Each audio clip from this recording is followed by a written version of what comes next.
Então, vamos falar um pouco agora sobre as características do evangelismo moderno, né? Vamos lá. Deixa eu voltar aqui o slide. Pronto, as características do evangelismo moderno. É um evangelho existencialista. Eu acho que vocês percebem isso facilmente, né? É um evangelismo existencialista, né? O evangelho moderno tem concentrado esforços em algo que atraia o pecador. E o que é que pode mais atrair o pecador do que suas questões existenciais, né? Então, uma das características desse evangelismo moderno é que ele pauta a sua mensagem em cima dessa ideia, né, existencialista. Então, nos vários programas do evangelismo moderno, os métodos e estratégias, eles são sempre mais importantes do que a palavra de Deus. A palavra de Deus é um detalhe. Não interessa o que vai ser pregado, e sim como vai ser pregado. O que vai ser pregado pode ser qualquer coisa. Agora, como isso vai ser transmitido, enfatizado, dito, então tem que se ter uma série de cuidado para que possa alcançar esse pecador com essa mensagem existencialista.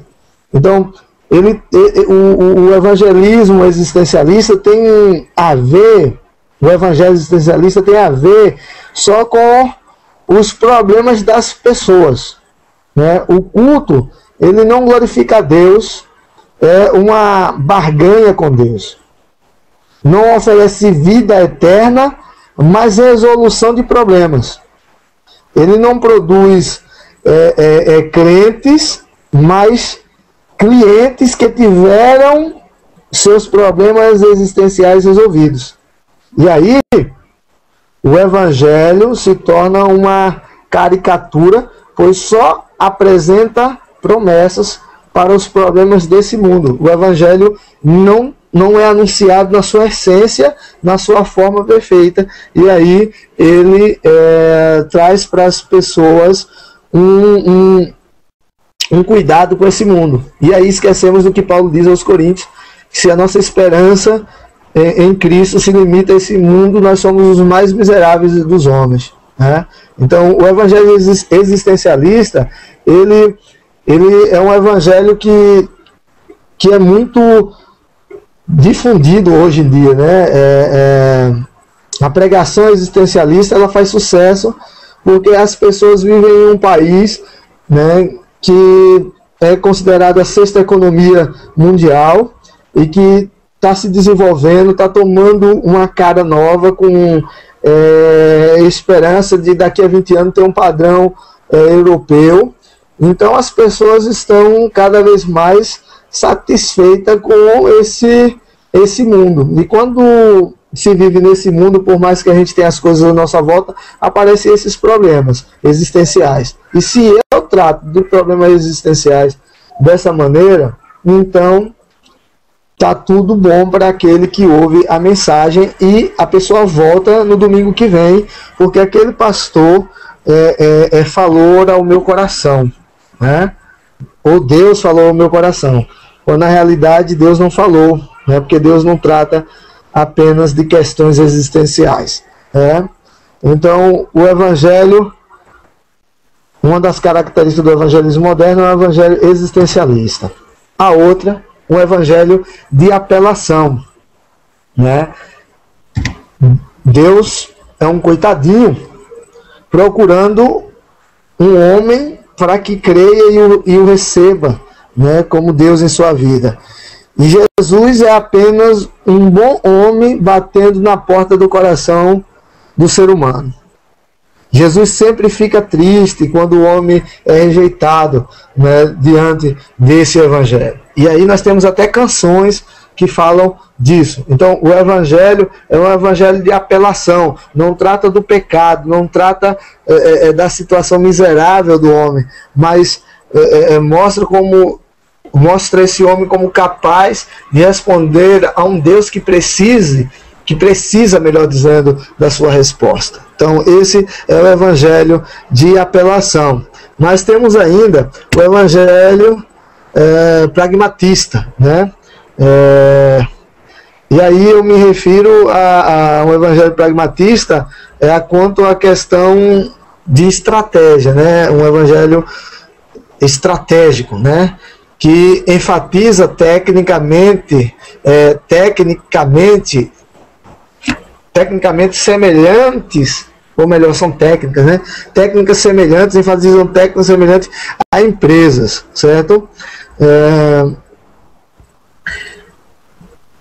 Os resultados, né? O desenvolvimento, o planejamento e tudo mais é semelhante a uma empresa, né? Nós temos hoje as chamadas consultorias eclesiásticas, que é uma aberração, mas isso tem surgido e está crescendo e vai crescer cada vez mais diante do quadro que nós temos no Brasil, né? Então, o importante para essas pessoas que pregam esse tipo de evangelho é a produção, né? É o quanto está sendo produzido, é o resultado que está tendo nisso, né? Então é um evangelho pragmático, certo?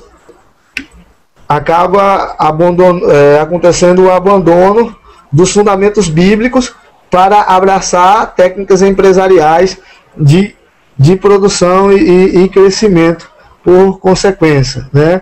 O abandono dos fundamentos bíblicos. O mais importante é o crescimento do que os princípios, certo? A falsa visão do evangelho também marca característica dentro do evangelho pragmatista, né? A falsa visão do evangelho. O evangelho não é pregado, mas negociado de modo sutil ou escancarado, né? E quando eu falo de modo sutil, eu falo de pessoas que têm convicção do que estão fazendo, porque alguns erros na evangelização, às vezes uma visão equivocada do evangelho, em determinados aspectos, se dá por conta da limitação da pessoa, mas a pessoa que está em Cristo, ela acaba também sendo esclarecida, né? E não permanece no erro. Mas essa questão sutil, ela vem mesmo de quem tem maldade no coração e que tem uma visão falsa do evangelho, porque de fato essa pessoa já foi levada até a igreja de uma maneira também equivocada, por quem pregou o evangelho lhe dando uma falsa visão do evangelho, certo? Esse evangelho, outra característica desse evangelismo moderno, é um evangelho de evidência, né? Eles apenas se preocupam com números, né? A influência da mentalidade atual de números está presente, infelizmente, no meio da igreja. A igreja tem se preocupado muito com essas questões, né? Deixa eu voltar aqui. Geralmente conserva-se a ideia de que número e a produtividade da igreja avaliam sua natureza e sua originalidade. Igrejas grandes têm a aprovação de Deus, igrejas pequenas têm pecado, né? Não é isso que a gente ouve algumas vezes? Ali tem algum problema, né? Ali tem pecado, ali tem alguma coisa. Então, McDevitt, ele até comenta alguma coisa nesse livro dele, o que é uma igreja saudável, né? Ele fala que por conta de uma evangelização errada, por conta da má compreensão das boas novas e a má compreensão do serviço evangelístico, ele fala que as pessoas criam igrejas onde o número de membros é alto, mas a sua frequência nos cultos dominicais é bem abaixo daquele número, né? Uma igreja que tem 1000 membros e a frequência no domingo, uma frequência de 300, 400 membros. Então essa igreja tem um problema, porque ela tem membros, ela colocou pessoas no rol de membro de maneira equivocada, porque a evangelização, pensando em número, trouxe essas pessoas, e essas pessoas estão acumuladas no rol de membro para o pastor poder dizer que a sua igreja tem 1000 membros, mas na realidade a sua igreja não tem, às vezes, a metade daqueles que estão arrolados ao corpo de membro, né? Então, geralmente conserva-se a ideia de que número e produtividade avaliam a natureza, né, da sua igreja, né, a originalidade da sua igreja, né? Nos Estados Unidos, a igreja que mais cresce não são igrejas reformadas, nem igrejas pentecostais, mas são as igrejas dos homossexuais, né? São as igrejas que mais crescem. Então, se o evangelho de números, né, de evidência numérica, é uma característica boa, então a gente está concordando com o homossexualismo na igreja, nós estamos concordando com esses ministérios, né? Se nós dizemos que número é o fator denominante, né, predominante para dizer que Deus está conosco, né, para dizer que Deus está aprovando aquela obra, né? O evangelho, ele torna-se uma caricatura quando a gente pensa assim, né? O evangelho, ele, quando é uma caricatura, né, o evangelho torna-se uma caricatura quando os evangelistas olham para as pessoas como mais um número e não como mais um pecador precisando de salvação.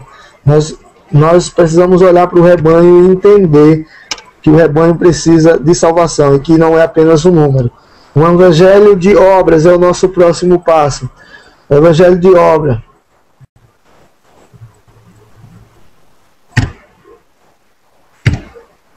A suficiência de Cristo. Se prega a suficiência de Cristo, mas com a ajuda das boas obras. A suficiência de Cristo não é uma suficiência da teologia reformada, uma suficiência da teologia bíblica, né? Mas a suficiência de Cristo, ela é colocada como algo insuficiente que a gente precisa alcançar, né? O pensamento de justificação da Igreja Católica, né? Que precisa ser adicionado às obras de Cristo, as nossas boas obras, para que a gente possa ser justificado, né? Então, tem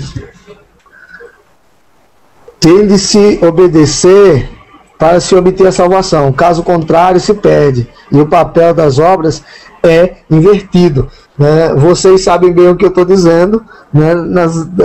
Diante da história cristã de vocês, né? Então vocês compreendem bem o que eu digo quando fala dessa questão de perder a salvação, né? E a gente precisa estar sempre obedecendo para ser salvo, e não obedecer porque fomos salvos. Estamos sendo salvos e seremos salvos, mas obedecer para ser salvo, né? Tranquilo até aí? Tá bom, tranquilo, maravilha. Então vamos ao Evangelho de Obras. Nós já estamos no Evangelho de Obras, né? Já estamos no Evangelho de Obras. Vamos à frente. Um Evangelho ofensivo para nós agora, né? Inofensivo, melhor dizendo. Um Evangelho inofensivo. É inofensivo pelas seguintes razões. Percebam. Tende a manter o ouvinte no auditório e não na igreja, né? As pessoas acham que o fato de ter uma Bíblia, de se vestir como crente e ir à igreja dominicalmente, isso a torna membro do corpo de Cristo, né? As pessoas às vezes estão no auditório, e às vezes no auditório até servindo, trabalhando, mas elas não fazem parte da igreja, né?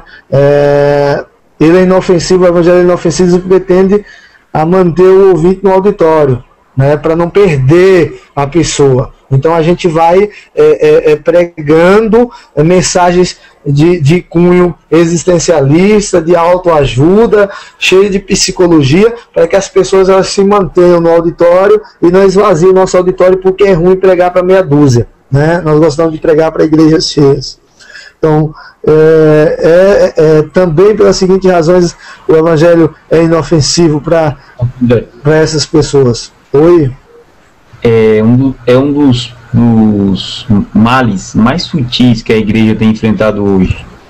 Nós temos visto uma sofisticação intelectual nos líderes evangélicos hoje, e muito dessa sofisticação é estudos da psicologia, se formam em psicanálise.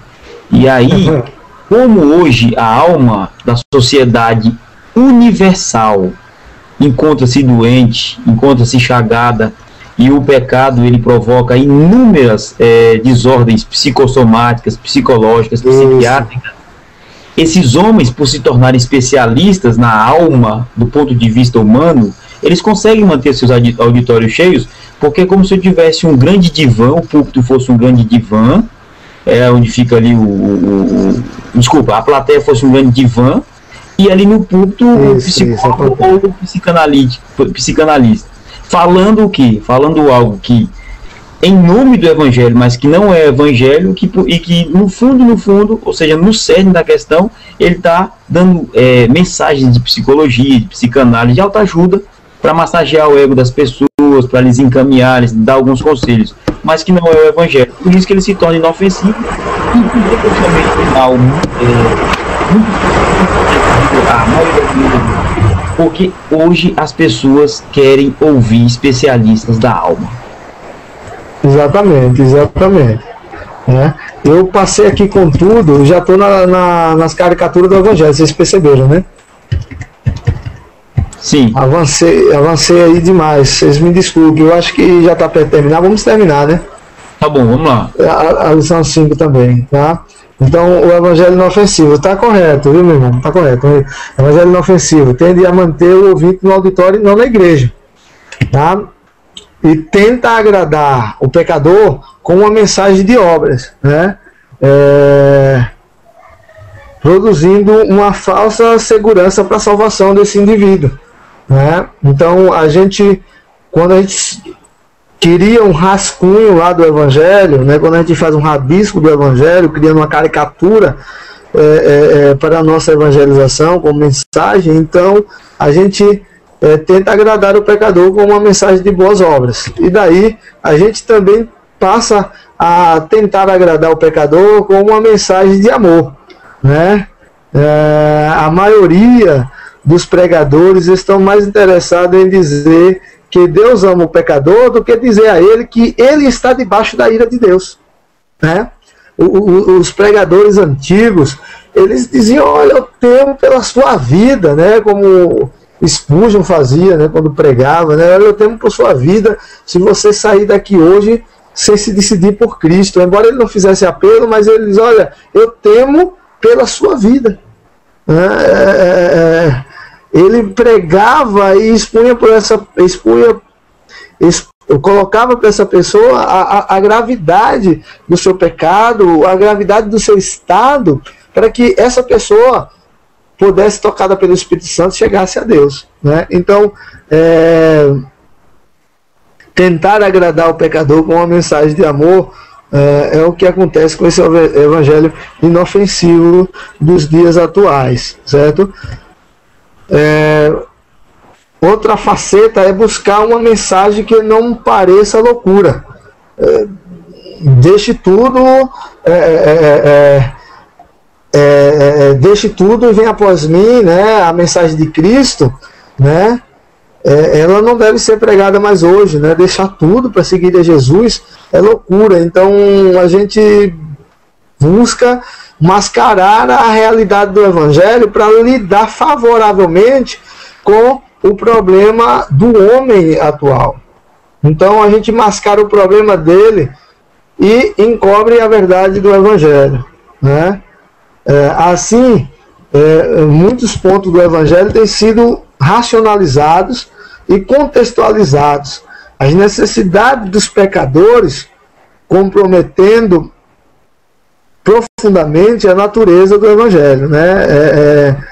John Stott, como eu já citei, ele fala sobre a loucura da mensagem do Evangelho, mas ninguém quer pregar essa mensagem dessa maneira, parecendo uma loucura. A gente quer que as pessoas entendam, a gente quer falar na faculdade de maneira que o universitário ele veja valor na Sagrada Escritura.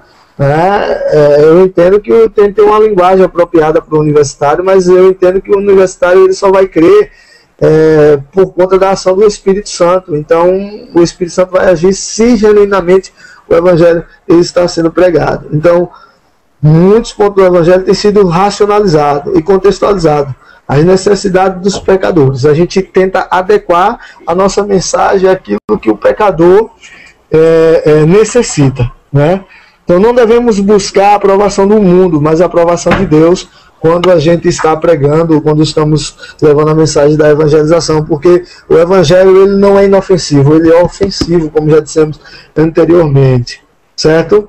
Aqui a gente termina a quinta lição e assim a lição de hoje, certo, pessoal? A aula de hoje. Estou aqui para ouvir vocês e para assim finalizarmos a nossa aula, certo? Pastor, só quero dizer que a aula hoje foi muito proveitosa e amém. Eu pude aprender bastante também. E quero dizer assim, que essa última parte que fala de racionalizar a mensagem do Evangelho, infelizmente, assim, vamos dizer, a fé reformada, os teólogos reformados podem correr esse risco, porque é uma área avança intelectualmente a passos largos. Em toda a história foi assim. Então a gente corre o risco em nos sofisticarmos teologicamente, e devemos fazer isso, mas a gente corre o risco em fazer esse aparelhamento teológico, filosófico, que deve ser feito, mas a gente corre o risco de utilizar essas ferramentas para racionalizar o Evangelho. Então eu acho que a gente tem que caminhar no aprofundamento da teologia, da filosofia e de outras áreas, mas debaixo da cruz de Cristo, para não perdermos essa sensibilidade do Evangelho. Porque o que vai salvar o pecador é a mensagem simples de um Cristo crucificado, foi o que Paulo falou. Então esse Cristo crucificado, que é loucura para o grego e é escândalo para o judeu, é essa mensagem que nós temos que pregar e temos que lutar para pregá-la. Lutar com nós mesmos para que consigamos pregar essa mensagem, porque nós somos tentados por demais em sofisticar a mensagem do Evangelho. Exatamente.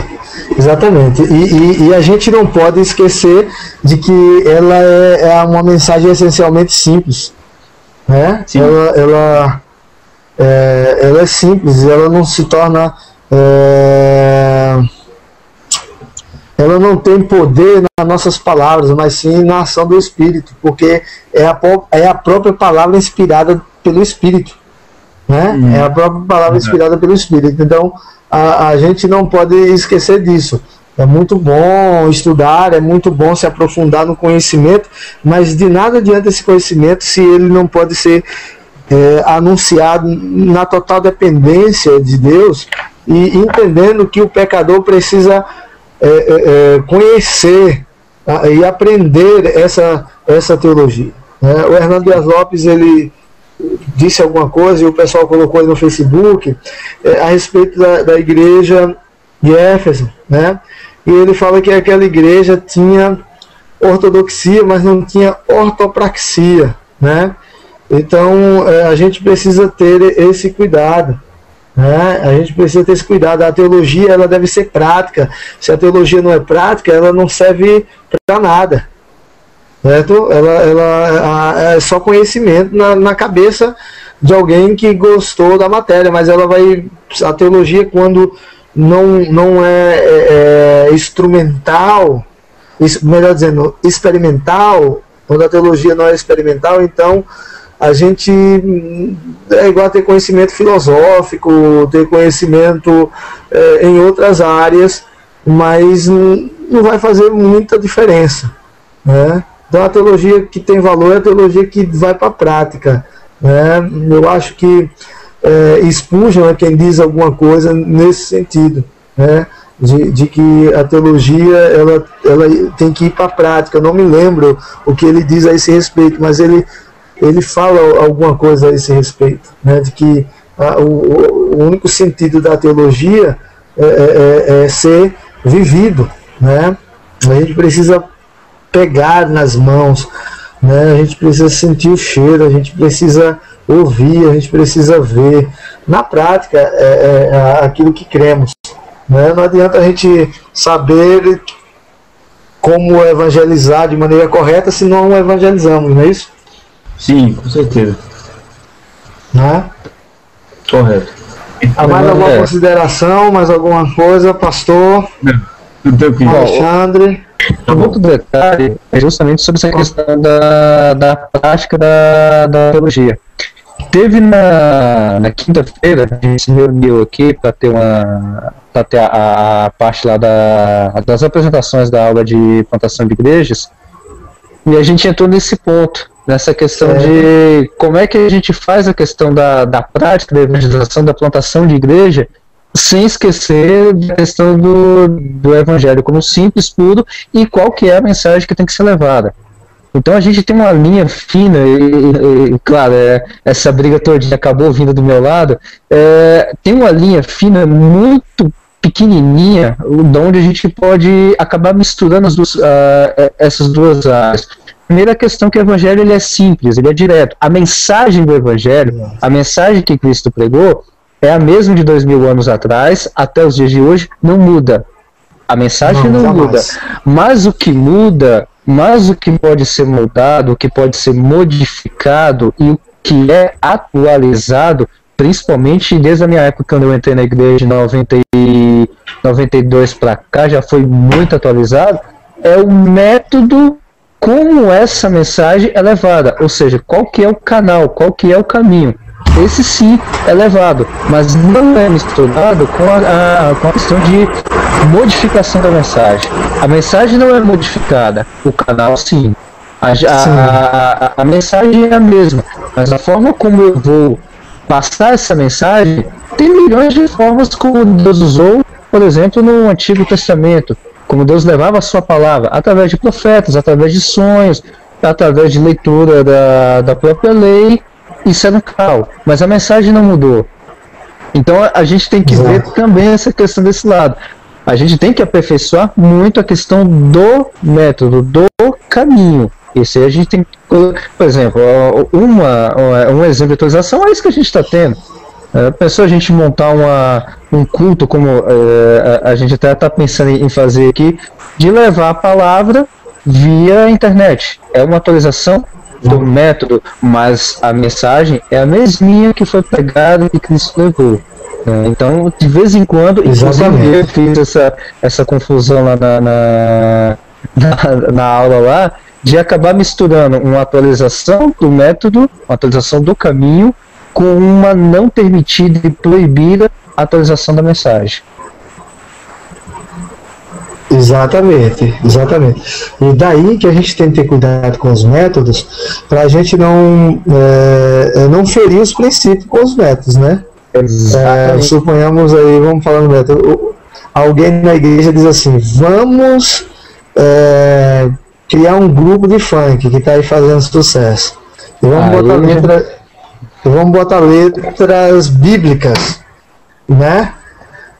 E aí assim, aí o apelo sensual do funk e tudo mais, como é que fica, né? Então a gente temos que perceber, é claro isso que você diz, dessa linha muito fininha aí, entre os métodos e os princípios, a gente tem que ter explicar, porque os métodos é como nós vamos fazer, né? E ele não pode tomar o lugar dos princípios, porque os princípios, eles a mensagem do que fazer, né? Então, como vou fazer aquilo que foi me dado como missão? Eu tenho uma mensagem a entregar, e como é que eu vou fazer, né?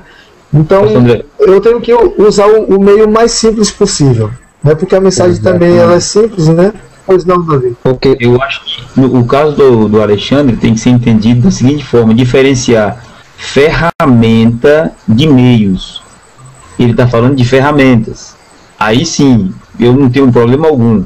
Agora, no caso do funk, meios. As pessoas porque já utilizam modifica a mensagem em si, né? Então eu acho que ferramentas, no caso da internet, a gente usa a internet para pregação do evangelho, não tem problema, são ferramentas, e elas devem ser inseridas nesse processo aí. Paulo, se tivesse a internet na época dele, ele tinha pregado o evangelho no mundo todo, creio eu, porque ele percorreu 6.000 quilômetros do mundo antigo.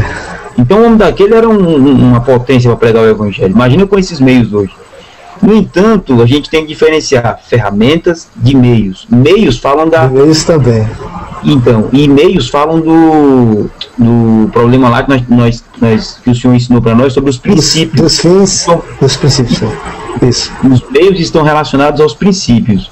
E a ferramenta tem que ser diferenciada um pouco para a gente não incorrer nesse problema aí. Não, exato, concordo com você. Mais alguma coisa? Irmãos, fique à vontade, está sendo proveitoso. Para mim está tranquilo, estou satisfeito.